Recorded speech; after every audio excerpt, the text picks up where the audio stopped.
To the point programme में एक बार फिर से आपका स्वागत है। आज का विषय है राज्यसभा चुनाव। सबसे पहले देखते हैं ये चर्चा में क्यों है। चुनाव आयोग ने हाल ही में 8 राज्यसभा सीटों के लिए द्विवार्षिक चुनावों की घोषणा की है, जिनमें से 6 तमिलनाडु से और 2 असम से हैं।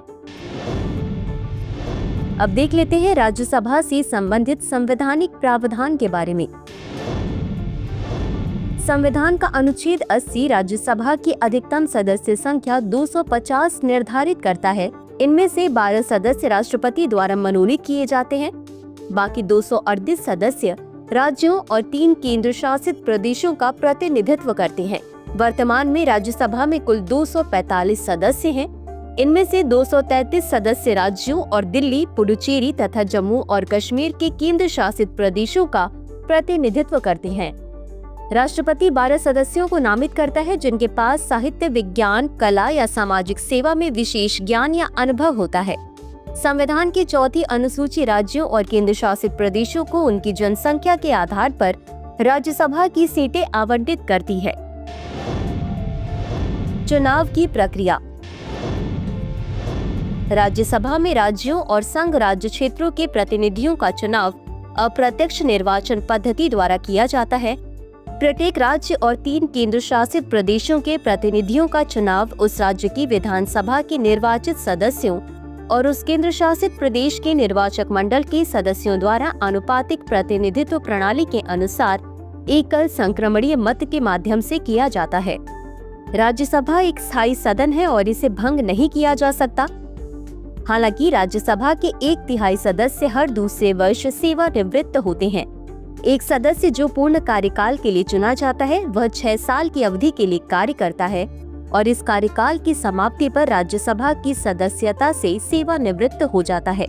किसी सदस्य की सेवानिवृत्ति के अलावा किसी अन्य कारण से उत्पन्न होने वाली रिक्ति को भरने के लिए होने वाले चुनाव को उपचुनाव कहा जाता है।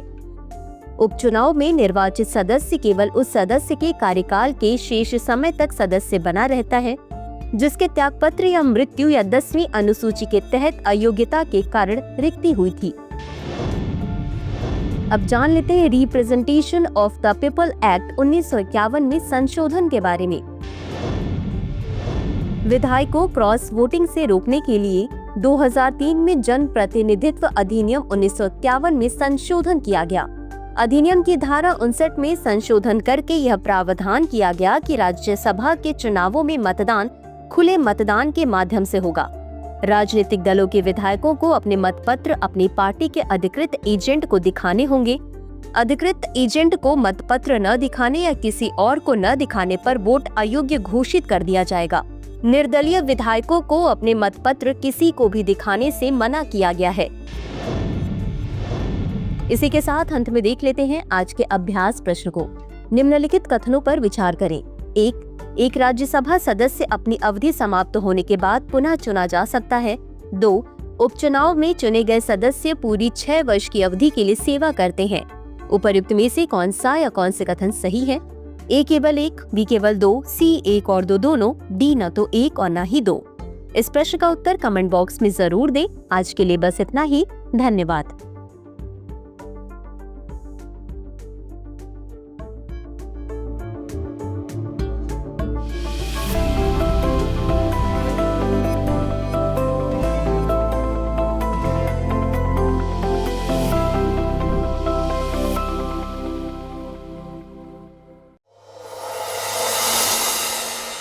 डियर व्यूअर्स, अपने एग्जाम की तैयारी को और बेहतर करने के लिए हमारे चैनल को लाइक, शेयर और सब्सक्राइब करना न भूलें।